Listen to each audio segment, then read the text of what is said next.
Puta, chegou, hein? Puta vida, chegou. Veio de Asgard. Porra, veio de quê, bicho? De Asgard. Veio de quê? Vai melhorar o trânsito. Tava testando o metrô. Muito bem. Puxa aqui, ó. Puxa uma cadeirinha lá. Senta lá, Senta lá, Sabará, do outro lado. Senta lá. Muito bem, aí está. Uma salva de palmas agora. Tarcisão. Porra, Tarcísio. Você quer matar nós? O deus do asfalto veio de Asgard. Pô, você veio de quê, pô? Patinete elétrico. Hã? São as questões de mobilidade Não, não urbana vem que a gente não. precisa Não vem resolver. lá, Já chegou fazendo campanha. Mobilidade é pros outros. 50 minutos atrasado. É. Se a gente chega a 50, o Emílio me demite. Você não, Se eu chegar sabe, atrasado. você não sabe o que a gente enrolou essa audiência agora aqui. Então você Não, tem que trazer alguma notícia, boa, alguma bomba Sensacional. para cumprir essa falha exclusiva. Exclusiva pra gente. Dê uma bomba agora. Uma bomba? É, uma notícia exclusiva. Quem é o ministro do que Lula? Só você sabe. Bolsonaro vai ganhar a eleição. Ó, Ô, cara, tá seguro, chegou segurão. Tá confiante. por que você chegou a essa conclusão? Pelo seguinte, vamos analisar o que aconteceu na eleição de domingo. Quem ganhou a eleição de domingo? Na minha opinião, Bolsonaro. E vou explicar por quê. Você tem uma maioria eleitoral do Lula. Você tem uma maioria política do Bolsonaro. Agora, no segundo turno, você vai ver essa maioria política transformando energia em maioria eleitoral. E aí eu digo pra você, o Bolsonaro vai ganhar a eleição. É, pode ser. Ô, Tarcísio, Eu acho que é os... Vai ganhar. O que você vê é o seguinte, eu não... Pesquisa eu não olho muito. Eu vou na feira, eu vejo no posto de gasolina. Estamos de volta aqui para a rádio agora. Estamos aqui com ele. Tarcísio está aqui com a gente, Tarcísio Freitas, candidato ao segundo turno por São Paulo. A gente convidou o Haddad também. Evidentemente a gente convida os dois aqui para vir. Sim. Mas é um pouco cedo esse programa. O Haddad não gosta de acordar muito cedo. Então normalmente ele não vem. Jaiminho. Só a partir das 4. Jaiminho, tá aqui pra você, pô. Vem quando Não tem vem mais... aí, pô. Ô, Jaiminho, não tem mais o Carioca. Caninha. Você vem aqui, vai ser papo de comadre mesmo, que a gente quer trocar essa A gente ideia. quer... O que eu vejo é o seguinte, eu tava vendo o Vila muito revoltado. Triste. Tava, professor. Triste não, tá com puto. você. Falou que ele é forasteiro, carioca e tal. Quem... O que eu acho é que o Brasil tá indo pra direita. Mas eu acho que é o afegão médio. É o pequeno empresário, é o cara que abriu a loja. É uma outra galera. Eu acho que essa turma da política, a turma que tá no eixo, que tá na bolha São Paulo, Rio, que é o que manda, é o gabinetão e tal, ele não tá vendo essa galera. E esses políticos velhos, eles têm faro de perdigueiro. Você conheceu o cachorro perdigueiro, né? Aqueles que vai... Os caras estão indo para esse lado.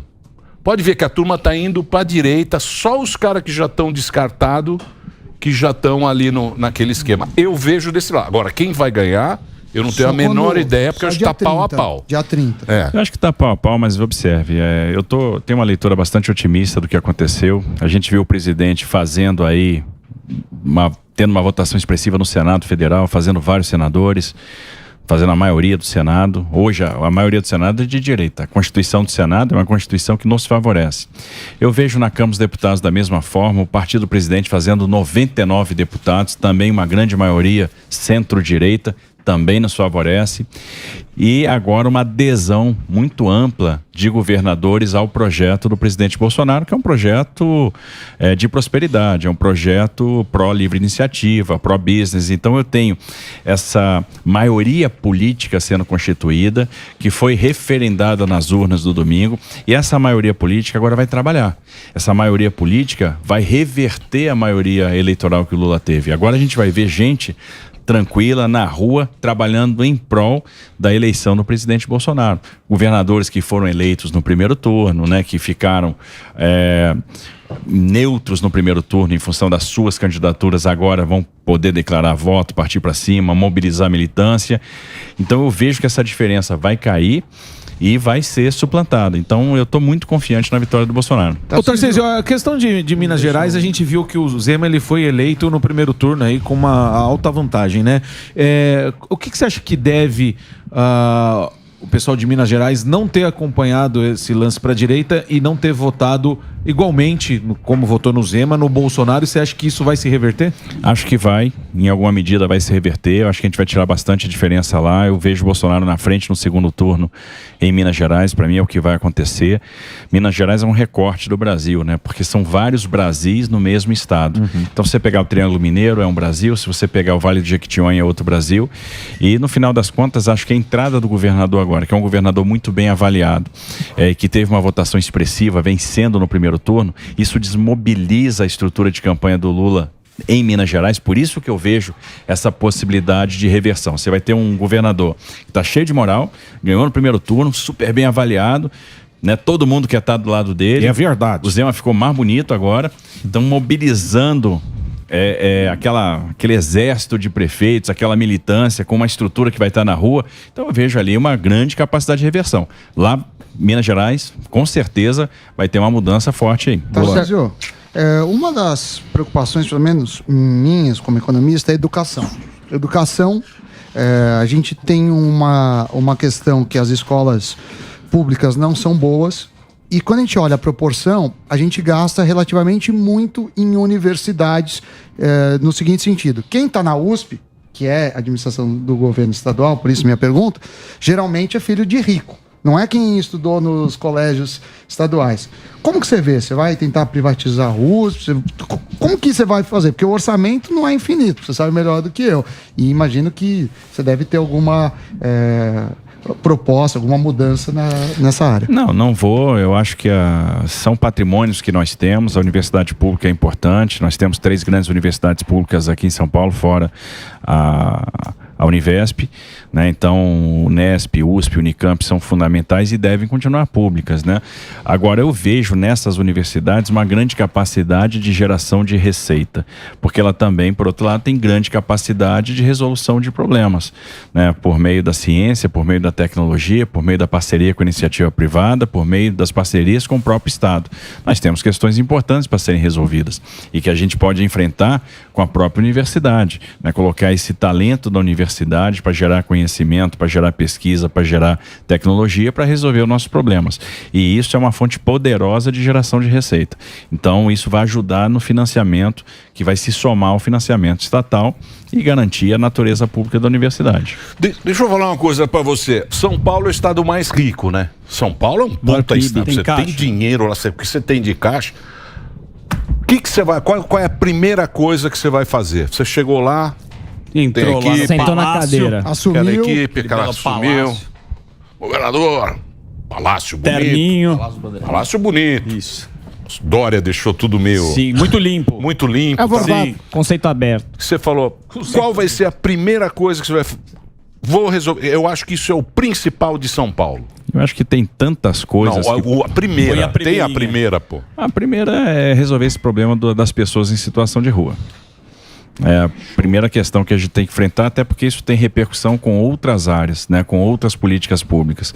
Então, a política de habitação muito forte, a política de habitação nos últimos anos ela tem sido muito tímida, né, em termos de produção de moradia e em termos de efetividade na retirada dessas pessoas da rua, na construção de uma perspectiva. E isso envolve a aliança de uma política forte de assistência social, mas assistência social verdadeira, que é aquela onde você identifica a raiz da pobreza, aquela que você constrói um plano de desenvolvimento individual e aquela que você dá a perspectiva, ou seja, você vai abrir a porta do mercado de trabalho, você vai capacitar. Você acha que o maior problema é o social, o maior problema hoje de São Paulo?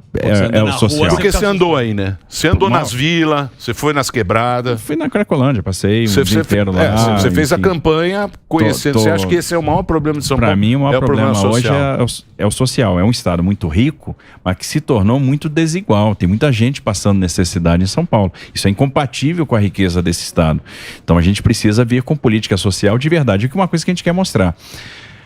A direita, a visão liberal, a livre iniciativa, né, vai ser capaz de fazer política social de mais qualidade. A gente vai quebrar esse paradigma, quem cuida das pessoas é a esquerda, né, que a esquerda é pai dos pobres, que a esquerda é que tem preocupação social. É falso isso, porque eles não sabem como fazer. Por quê? Porque não fizeram até hoje. Que prometem. Exatamente. Eles não fizeram até hoje. Mas o que você vai fazer diferente?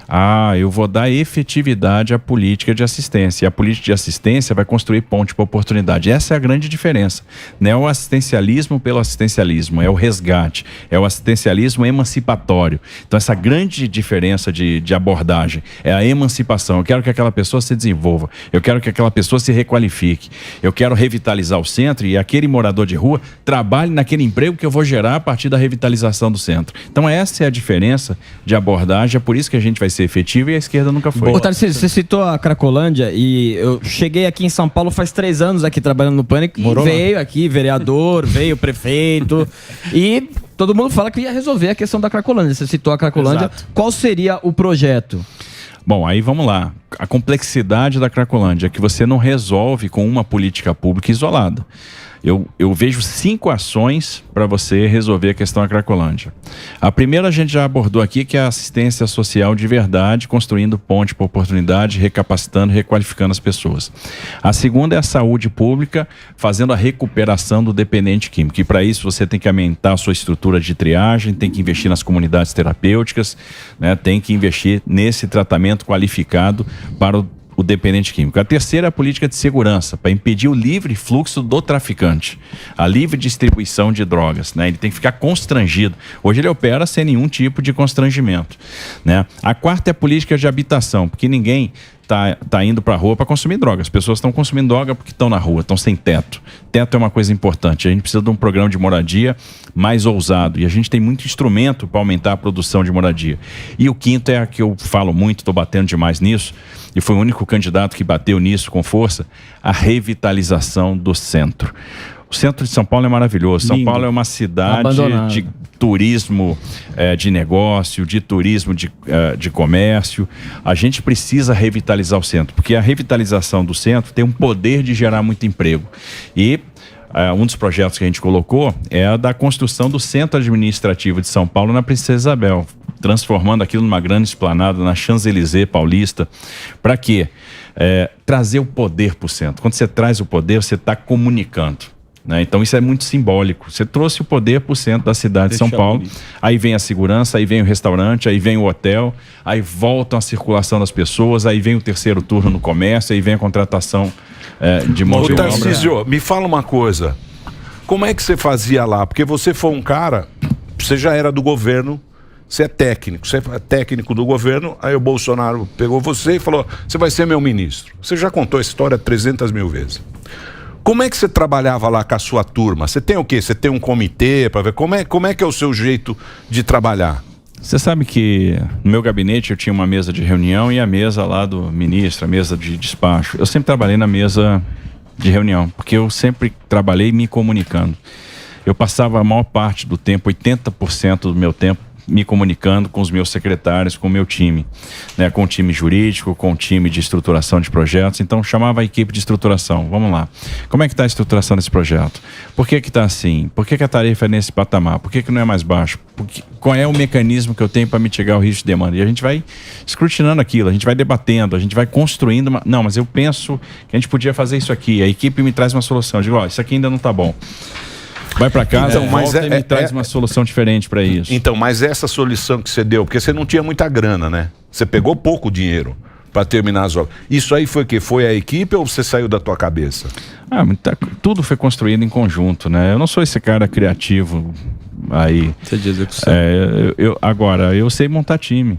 E eu sei valorizar time. Eu trabalhei com gente muito criativa, gente muito boa, né? Então, eu sei perceber uma boa ideia. Agora, uma coisa é o seguinte, quando eu percebo uma boa ideia, eu aposto nela e faço ela acontecer. Essa foi a diferença. Então eu chegava pro pessoal e disse, olha gente, eu precisava de uma solução ousada para isso. Eu tinha muita intuição. Eu digo, olha, eu acho que esse caminho aqui é muito bom. Como é que eu vou resolver esse problema? Eu não faço a menor ideia. E o pessoal saía, às vezes, numa sexta-feira, chegava segunda-feira de manhã, já temos uma ideia. Aí você olha aquela ideia, puxa vida, essa ideia voa, hein? E você vai trazer esses malucos aí? Uma parte deles voa. Eles estão lá em Brasília? Alguns estão em Brasília, outros estão nos Estados Unidos hoje, outros estão já aqui em São Paulo. Nós vamos trazer gente boa para o governo. Então, complementando o Emílio, desculpa. Claro. Você foi bem como ministro, não criando novas obras. Você foi lá e executou as que já tinham. Aqui em São Paulo, quando chega um político, o cara já quer fazer metrô. A sua estratégia vai construir novas obras ou terminar o que já tem? Essa é uma pergunta super interessante. Eu estou conversando muito com os prefeitos agora, e eram prefeitos que na sua grande maioria estavam com o Rodrigo na campanha, e tenho dito a eles o seguinte: eu não vou descontinuar nada. Então eu quero dar tranquilidade para os prefeitos, que aquele convênio que ele tem vai ser honrado, que aquela obra que está em execução vai ser concluída, que aquela vicinal que está sendo pavimentada, a gente vai terminar aquela pavimentação, aquela duplicação, aquela alça que estava sendo feita, vai ser feita, aquela AME lá que estava sendo construída, aquele hospital que estava sendo construído, ele vai ser concluído. Então a gente não vai descontinuar, eu vou pegar da mesma forma como a gente pegou no Ministério da Infraestrutura e vou terminar o que está andando. Não vamos criar nada novo, marcas novas, eu vou preservar o que funciona e, obviamente, o que eu entendo que a gente precisa dar é um pouquinho mais de velocidade em algumas políticas públicas, né? Quero avançar mais na questão da mobilidade, com expansão no metrô com mais velocidade, concluir essas obras que ficaram inacabadas e dar mais competitividade para o Estado. E para mim o segredo é esse, é tornar o Estado de São Paulo mais competitivo, é trazer mais negócio, é atuar na questão da carga tributária, é atuar na questão do crédito para o micro e pequeno empreendedor, é atuar na questão da capacitação profissional. Isso vai tornar o Estado mais competitivo. Aí nós vamos, ao invés de perder empresas, trazer empresas. E trazendo empresas, a gente vai trazer junto o emprego. Foi muita gente embora, né? Exato. Foi muita gente embora. Mas o que? O ICMS lá? Muito ICMS. Então você vê, as empresas do Oeste Paulista foram embora para o Mato Grosso do Sul porque não aguentaram a competição do ICMS. Está todo mundo indo para a Extrema em Minas por causa do ICMS. A indústria de calçado de Franca, de Jaú, de Birigui, em São Paulo tem muita baixa. O pessoal foi embora para Minas Gerais e para o Nordeste. Você está vendo as indústrias automobilísticas, né? A última Caoa Sherry que está saindo do Vale do Paraíba e indo para Goiás, ICMS. Né? Então você tem essa política, ela é ruim. A retenção de crédito ICMS também está impedindo investimentos. Então tem muita empresa com crédito retido. Se você libera isso, você está liberando uma energia potencial que vai virar velocidade, vai virar empreendimento. Aquilo vira investimento na mesma hora. O investimento é compra de máquina, é compra de insumo, é ampliação de planta, é terceiro turno, é contratação de pessoas. Então, no final das contas, isso tem uma repercussão no emprego. Ô, Tarcísio, mas como que faz para... Só para continuar nesse tema aí, como que faz para pegar a turma de volta? Porque assim... Converso com ele. Ele não, é para não sair do tema, que ele vai falar de ideologia de gênero. Para não sair desse tema. Para não sair desse tema. Como que recupera essa empresa de volta? Porque a partir do momento que ela foi, ela investiu no outro estado, investiu em outro lugar. Como que faz para recuperar e falar assim, pode voltar que aqui vai ser melhor? Isso é conta. O empresário faz conta. Ele vai fazer a conta do ICMS e vai ver, puxa, eu vou pagar 10 milhões a mais de ICMS por ano. Quanto é que custa para mim trazer meu negócio de volta? Em quanto tempo eu recupero esse capital? Em quanto tempo eu vou ganhar dinheiro? Né? Qual é a segurança jurídica que eu vou ter na manutenção dessa linha? O empresário está sempre fazendo conta e ele tem uma adaptabilidade muito grande. Ele toma uma decisão de mudar a planta de lugar e reverte isso e volta e abre a planta em São Paulo com muita velocidade. A partir do momento que eu ofereço uma condição mais favorável. E aí a gente tem que pensar outra coisa. São Paulo, muito rico, mas tá ficando muito desigual. Se eu pego o Vale do Paraíba, região metropolitana de São Paulo, pego Sorocaba, Campinas, vou até Ribeirão, é uma coisa. Show de bola. Quando eu olho para o Sudoeste, Alta Paulista, Oeste do Estado, é outra. Então eu preciso combater essa desigualdade regional com incentivo regional, para trazer o negócio para essas regiões. E aí o pessoal vai fazer conta, puxa, tá valendo a pena. Vai ter aquele ramal ferroviário de Panorama para Bauru. Eu vou me conectar à ferrovia, vou botar minha produção lá no Porto de Santos. Aí tá me dando um incentivo de CMS. Opa, vou para lá. Tem mão de obra, fizeram lá o METEC, tem a FATEC, eu vou ter mão de obra que está sendo formada para aquela vocação econômica. Vou mudar minha planta para lá, vou fazer meu investimento lá. E os polícia? Precisa pagar os polícia, hein? Segurança. Paga bem. Os polícia ganham muito mal. O Calcinha prometeu nada, hein? Calcinha Vamos colocar inteligência. O Calcinha só fez Polícia é mais bem paga. Isso. Tecnologia, drones. Não adianta ficar dando viatura, não. Eu converso com os polícias. Exatamente. Os polícias falam, não adianta vir com viatura, laptop. A gente quer um salário. A gente quer um salário. Óculos da Chili Beans. Eles não querem óculos. Eu trouxe óculos da Chili Beans. Óculos da Chili Beans, super importante. Uniforme. A polícia quer o salário bom. Isso, para poder trabalhar. Olha lá, ó. E retaguarda. E retaguarda também. Exatamente. Quando você fala em segurança pública, não tem como você ter segurança pública sem valorizar as pessoas. E a valorização ela compreende todas as dimensões. A dimensão salarial é fundamental, porque senão você não retém talento, o pessoal vai embora. E aí você vai enfrentar esse déficit pessoal que você enfrenta hoje na Polícia Militar, na Polícia Civil e na Polícia Penal. A segunda questão é plano de carreira. Você tem que ter estrutura de carreira, tem que ter perspectiva de ser promovido, tem que ter interstício compatível com o que você tem em outras polícias. Esse paralelismo entre os estados é fundamental. A terceira questão é assistência médica, porque os nossos policiais ficam doentes e não tem o suporte médico do Estado, é um suporte muito precário, muito aquém da necessidade, e assistência jurídica. Esse que é o... Porque a turma tem que perceber que o Estado está do lado dele. É por isso que eu tive uma postura muito crítica com relação às câmeras. Porque o que representa a câmera? É uma situação de deixar o policial em desvantagem em relação ao bandido. Você vai tirar isso aí? Ah, com certeza. Por que isso aí? O cara deu ideia boa. Se é pra pôr câmera, põe no juiz... Põe todo mundo que trabalha no serviço público, põe uma câmera. Põe uma câmera no juiz, põe uma câmera no banheiro, no procurador, todo mundo com câmera. Segurança os polícias, pública. Porque dá mais segurança, põe todo mundo fiscal então. da Receita. No fiscal da Receita. Depois a também. gente edita. No governador também. Se bobear, a gente põe no governador também. drone em você. Se é porque põe câmera em todo mundo. Chapéu do Sérgio Malandro. Com pau de selfie. Chapéu do Sérgio Malandro. Segurança pública tem muito a ver com dissuasão. Você chega e diz o seguinte, ó, vou tirar a câmera. Eu estou comunicando alguma coisa. Então o bandido, opa, mudou. Tem que respeitar essa polícia porque eles estão tendo respaldo do governo. O governo está do lado deles. Então isso comunica. Então, o cara, e vai ser diferente. Você comunicou uma coisa. Você comunicou que você está do lado da polícia. Você comunicou que você vai valorizar a polícia, que a polícia vai estar do teu lado. Que você é um governador que vai enxergar a polícia como ela tem que ser enxergada. Então isso muda. Isso já tem um efeito sobre o crime imediato. Então é isso que a gente precisa perceber. Que o governo vai estar do lado da polícia, vai valorizar a polícia e vai dar respaldo para a polícia. Essa estrutura de suporte é fundamental. Você tá animado então? Tá animado? Ô, Emílio, Deixa o Marco Diz que é graneiro. Datena tá com o Bolsonaro lá agora. Tá dando apanho aí ao presidente, velho. Diz que é Agora, ao graneiro. vivo. Diz que é graneiro, já tá vindo com as coisas lá, tá tudo levando lá pro palácio. É verdade isso, já não? contratou. Contrataram a Tem graneiro. umas camisas, Ricardo Almeida. Diz que é graneiro, já tá descarregando lá. Só acaba quando termina. Eu tenho um lema comigo, inclusive está no meu WhatsApp, que é o seguinte, é o lema dos beneditinos. Ora et labora. Orar e trabalhar. Pedir a Deus e trabalhar. Arregaçar a manga. Show. E eu vou trabalhar por mim e pelo presidente, porque eu vou falar para todo mundo aí que está nos acompanhando. Vai valer a pena investir no segundo mandato do Bolsonaro. Vai valer muito a pena. Exatamente. Eu tinha duas perguntas, na verdade, para fazer, mas aqui... Não, calma. Aqui a primeira é meio que fazendo um comparativo entre a eleição para presidente da República de São Paulo, de 2018, e de hoje. E é interessante notar que o Bolsonaro teve mais ou menos a mesma quantidade de votos aqui.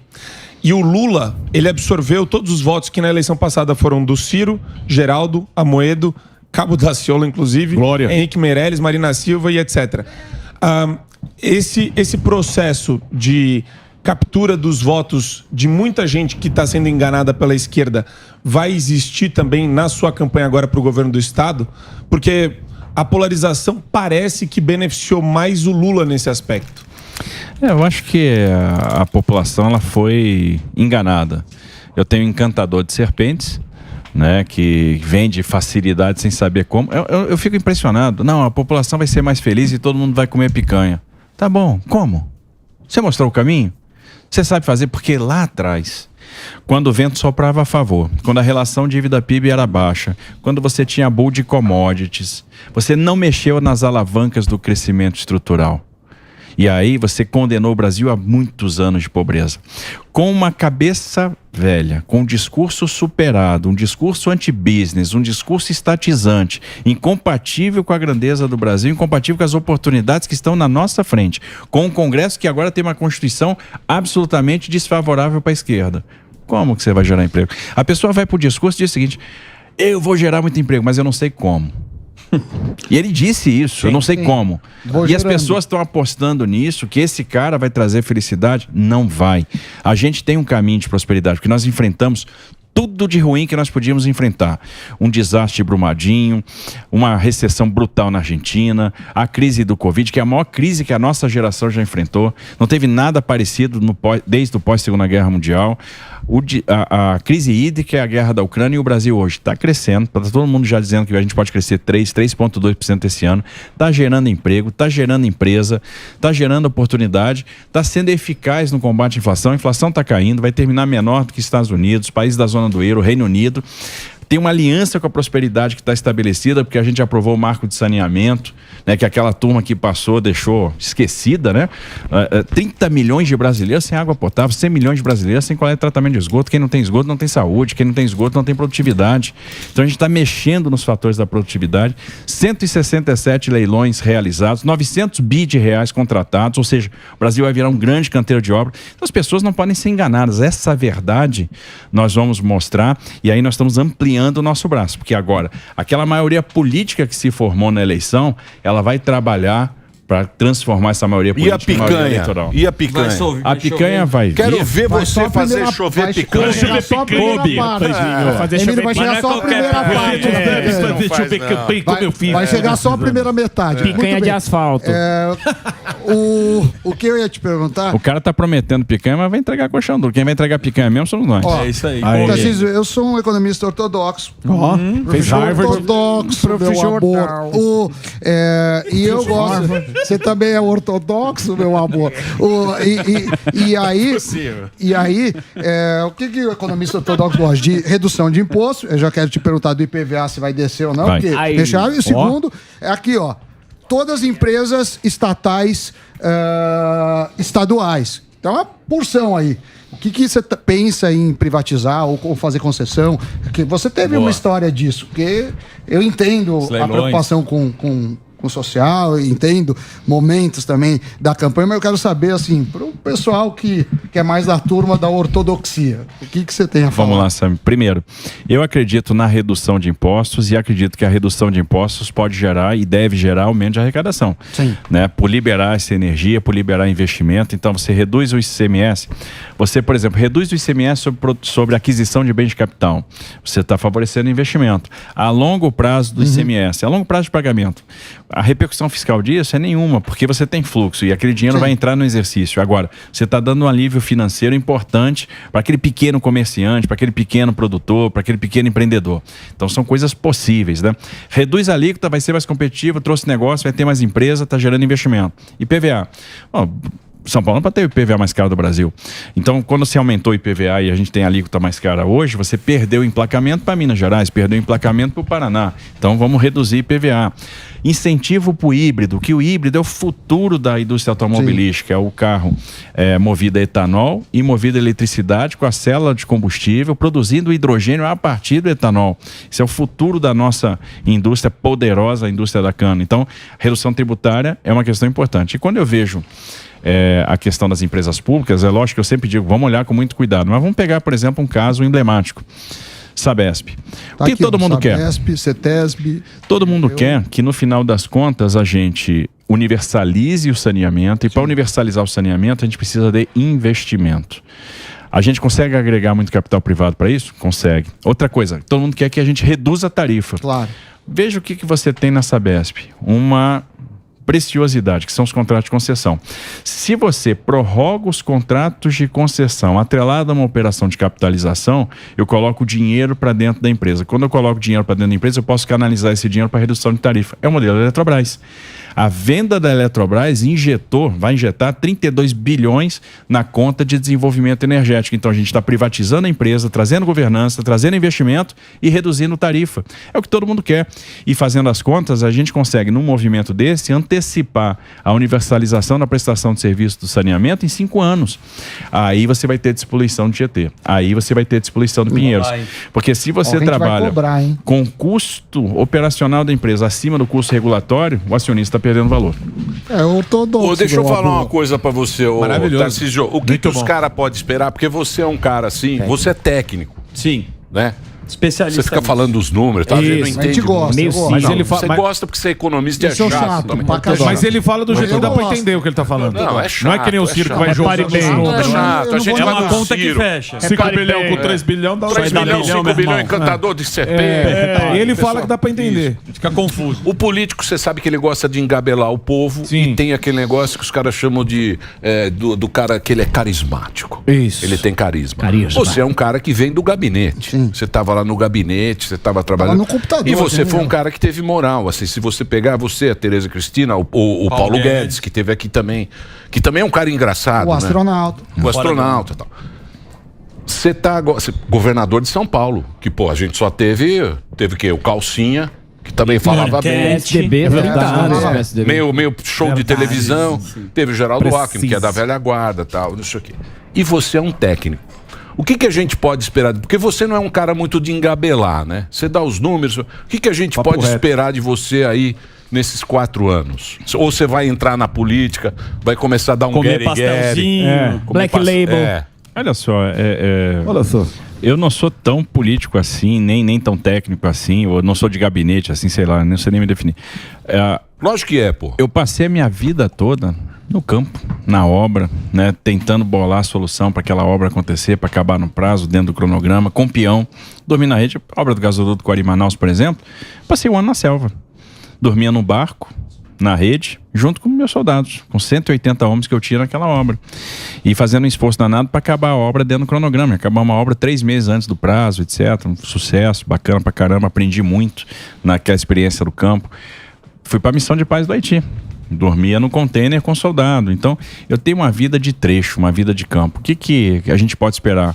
Um cara que vai querer fazer a diferença. Um cara que não vai se conformar vendo pessoas em situação de rua. Quando eu falo que eu quero trazer o poder para o centro, é que você só resolve problema se você percebe o problema. Se você tem um senso de urgência. Outro dia, eu fui lá com Sabará, na Vila Airosa. E aí fui recebido pelo líder comunitário lá. E esse cara ficou muito feliz. Sabe por que ele ficou feliz? Porque a gente marcou e foi. Porque a gente pulou o muro com ele. Porque a gente passou por cima do córrego com ele. Porque a gente entrou nas casas e foi conversar com as pessoas. A gente não passou numa viatura, não deu tchauzinho. Ó, pô, vota em mim. Eu não pedi nem voto pra ele. Eu disse o que eu quero fazer. Vendo aquele córrego lá que estava precisando de canalização, que precisa ali de coleta e tratamento de esgoto, precisa de rede coletora, precisa de coleta de lixo, precisa de iluminação pública. Para dar um mínimo de qualidade de vida para aquelas pessoas. Porque o que eu vi lá eu tinha visto igual em Porto Príncipe. É muito zoado, né? Não chega, Se você né? sai do quadrilátero aqui, você tá lá em Porto Príncipe. Pois é, bicho. na terra da Em São Faria Paulo, Lima, né? você vê Porto Príncipe. É E muito isso é uma zoado. coisa de vida, É só 23 sair anos da no mundo. que a Manhattan. turma de São Paulo, às vezes, Do raio. não percebe que Porto Príncipe está aqui do lado. É. Tá aqui do lado. E é para essas pessoas que a gente tem que trabalhar. Tem muito trabalho pela frente, a gente tem que fazer a diferença. Então podem esperar um cara que vai trabalhar muito para fazer a diferença. Porque quando eu fui para o Ministério da Infraestrutura, eu não pensava em ser político, nem me candidatar a nada. É uma coisa absolutamente circunstancial. O que eu pensava quando estava no Ministério? Gerar investimento. Eu pensava em plantar as bases para uma logística lá na frente mais sustentável, mais eficiente e mais barata, para o Brasil ter competitividade. É por isso que a gente vai lá investir na pavimentação da BR-63, que a gente investiu no modo ferroviário, é por isso que a gente terminou Norte e Sul, está fazendo ferrovia de integração Oeste-Leste, fazendo ferrovia de integração do Centro-Oeste, fazendo renovação da Paulista, aí vai ter recuperação do ramal de Colômbia, recuperação do ramal de Panorama, vai ter contorno ferroviário de Catanduva, contorno de Rio Preto, duplicação de Tirapina Santos, é para ter uma logística mais barata, mais eficiente. Era isso que a gente queria. E aí é trabalho, não tem outro segredo, é trabalho, são 12 horas, são 13 horas, são 14 horas, é viagem, é estar no campo, é falar com as pessoas que estão trabalhando, é time técnico, é plano, não tem lá. outro segredo. Eu tava vendo seu plano de governo, tem trem intercidades, malha ferroviária, São Paulo, Campinas, São Paulo, isso aí isso é promessa, né? Não, e nós temos que fazer, por exemplo, o trem intercidades, Campinas, São Paulo. Você tem que começar por algum lugar. Vamos começar por Campinas, São Paulo, que é o mais fácil de operacionalizar. A gente está com faixa de domínio liberada, a gente prorrogou o contrato da MRS, vamos fazer a segregação da linha de carga, da linha de passageiros, diminuímos o custo de investimento. É um projeto que a gente pode leiloar ano que vem. Olá. E vai ter player? Vai ter player. Vai dar certo? Vai dar certo. Show. E resolve também, né? Tem muita gente que mora naquela região, trabalha em São Paulo. Isso é legal, pra cacete. E para interior. O teu vice é bom. O teu vice esteve aqui. É bom o pra Sami caramba. falou, você vai perder. Não, mas disse, ele é bom, sabe por quê? Não, tinha certeza. Não, ele foi prefeito lá de São José dos Campos. Ah, perdeu. Não, É sabia. vice, pô. Porque ele tava Não, não era Não, você vice. falou na cara dele. Não, ele era pré-candidato. Era pré-candidato. Ele era pré-candidato. Aí o Sami falou, você vai perder. Você vai perder. Eu falei, Ele me "Que ouviu, isso?" ele me ouviu. Esse Se cara, ele não tivesse como é que me ele ouvido- chama? Como é que ele chama? Vice do Tarcísio. Felício Ramute. Esse cara é o seguinte, Alpatino. diz que esse cara fez uma puta administração em Ele é São sensacional. José dos Campos. Sensacional, Esse ele é cara bom brilhante. pra caramba. Brilhante. Marca Me esse ouviu, nome. pô. É o vice. Me Esse cara é ouviu. bom. Depois Você quer ver uma você coisa? Zoou Depois ele tem que me dar a Você zoou. consultoria. Eu tenho a consultoria que eu dou de Criminalidade em graça alta pra ele. Em todo o Vale do Paraíba, né, as maiores taxas de homicídio do estado, e São José dos Campos destoa, baixíssimo, né, um lugar super seguro. Por quê? Investiu em tecnologia, monitoramento, né, montou lá um centro de segurança integrado, tá lá com o BRT, o corredor de BRT, que é um corredor com o veículo elétrico. Então inovou pra caramba, muita disrupção, né? Muita criatividade na gestão, uma gestão super aprovada. Então um município de grande porte, um município populoso, muito organizado, que teve uma gestão de excelência. O Felício é sensacional. Ele é bom, ele é bom. Pra mim é um luxo ter um vice da eu não qualidade conheço. dele. Quem mora em São Só José para fala pintar bem o cabelo, dele. só gosta dele. Deixa eu falar agora. O Paulo Guedes está animado. Eu também.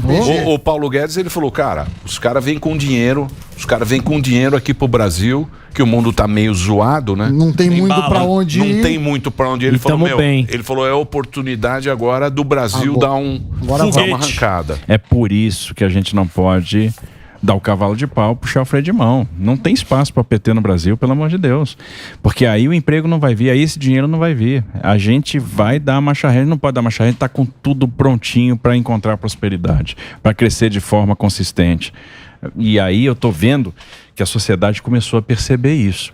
Teve muita gente ali acanhada porque acreditou nos institutos de pesquisa, né, que davam lá, né, vitória no primeiro turno, o Barba, não sei o quê, 16 pontos diferentes, já virou, opa, não é nada disso. Não é nada disso. Agora vamos com tudo. Sabe aquela história do Atlético Mineiro? Que estava na Libertadores, né, e tomou um sacode, precisava virar o jogo em casa, e uma diferença de 3 gols, e a torcida ficava na arquibancada. Eu acredito. O sentimento que eu estou sentindo da militância, da rua, é o mesmo. Esse sentimento de virada, eu acredito, vamos embora. Nós vamos engolir, nós vamos atropelar. Tarcísio, você Você está sempre animado, hein? Tarcísio, você sempre conta que você veio de baixo, né? Que a sua mãe é uma pessoa trabalhadora e tal. Minha mãe Essas foi empregada pessoas- doméstica. Empregada doméstica. E você teve câncer, superou isso. Qual que é a mensagem que você passaria para essas pessoas mais simples, que às vezes não entendem? O que o Emílio estava falando. Não entendem os números, qual o impacto que a infraestrutura vai trazer para o benefício da vida de quem mora na favela, que vai ter o córrego a céu aberto, sair de lá e tal.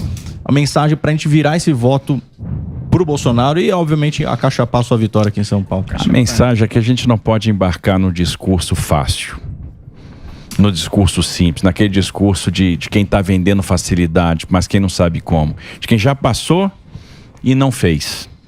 A gente tem que ver o que a gente enfrentou nos últimos anos e saímos do outro lado. E a gente não pode ser influenciado pelo artista, né? A gente não pode encarar, não pode tomar uma decisão tão importante para o Brasil pela estética. O voto hoje virou muito estético, né? E aí, se a gente for pensar em estética, eu vou me recorrer à palavra de Deus, vou me recorrer à Bíblia. Se Samuel, quando foi à casa de Jessé, ungir um rei, fosse ungir o rei pela estética, o ungido não seria Davi. E Samuel ungiu Davi rei. O Espírito revelou isso para Samuel. E Davi foi um rei que era agradável aos olhos de Deus e cometeu erros, cometeu muitos erros. Se você pegar o Salmo 51, é um pedido de perdão de Davi, mas ele fez a diferença. E eu vi um presidente da República que pode até ter cometido os erros, mas fez a diferença, fez o Brasil crescer, fez o Brasil superar essas crises, e a gente tem essa aliança marcada com a prosperidade. Está fácil escolher um lado. Então a gente não pode embarcar no discurso fácil, no discurso, eu vou tornar todo mundo feliz, mas não sabe como, não tem time para fazer e está pegando o caminho errado. Né? É um plano de governo incoerente, sem pé nem cabeça. É isso que as pessoas têm que se conscientizar, né? Porque a prosperidade está aonde a gente está construindo. A prosperidade está na livre iniciativa, está na geração de emprego, está no investimento privado, está no caminho que a gente conseguiu traçar. Porque, olha, enfrentar o que a gente enfrentou e crescer esse ano como a gente vai crescer. A inflação está caindo, o combustível caiu de preço. O Brasil deu uma grande demonstração de resiliência. O que nós tivemos esse ano foi vitória. E aí a gente não pode dar o passo para trás. Tá falando bonito, então pode ser candidato.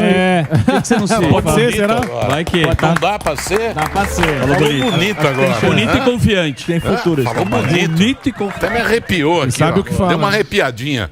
Ô, Tarcísio, obrigado por você ter vindo. Eu sei que você chegou atrasado, você está cheio de compromisso. É um trabalho, a campanha é um negócio difícil, é um negócio que você tem que fazer muito puxado. Muito compromisso. Muito compromisso. Muito obrigado por você ter vindo. Boa sorte para você.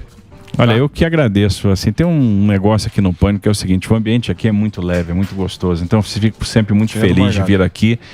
E vocês, de uma forma muito leve, tratam de questões muito sérias, né? E conseguem comunicar com muita gente boa. Então, para mim é uma alegria grande. Eu fico sempre orgulhoso de estar aqui, né? Com pessoas que eu admiro tanto. Boa, Valeu, obrigado, viu, Tarcísio? Boa, Tarcísio, boa sorte para você. Faltou cantar. É o seguinte, o Instagram dele para você acompanhar é Tarcísio GDF. Tarcísio, o site é tarcisiofreitas.com.br. Eu quero lembrar que nós convidamos também o candidato Haddad para comparecer aqui no programa Pânico. O convite continua em pé para que a gente também possa trocar uma ideia com o candidato do PT. Porta aberta aqui, Emilhão. A porta muito aberta. Muito aberta. Muito. Mas ele não vem porque o programa começa muito cedo. Jaiminho. Não, é o Jaiminho. Jaiminho é um clássico. O Vila tá bravo com você. Você não sabe. Aquele forasteiro. Como é que ele... O senhor é um forasteiro, não sabe nem se largar o senhor na Sapopemba, o senhor não volta pra casa. Eu quero ver o senhor fazer uma baldeação. Você é um forasteiro, você não é daqui. Esse é um discurso fraco pra caramba, né? Ele tá bravo comigo desde há muito tempo e eu nem conheço esse cara. O Vila? A gente vai apresentar. O Vila trabalhou aqui com a gente. Ele não tá entendendo o que tá acontecendo no Brasil. A mudança.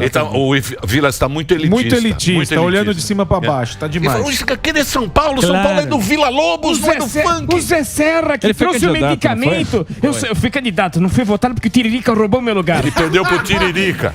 O José Serra não entrou. O astronauta é um texano. A família mora no Texas, pelo amor de Deus. E você tem que sair, tá? E você vai perder. Eu vou votar contra. Tarcísio, obrigado. Obrigado pelo papo. A gente conversou aqui na programação da Jovem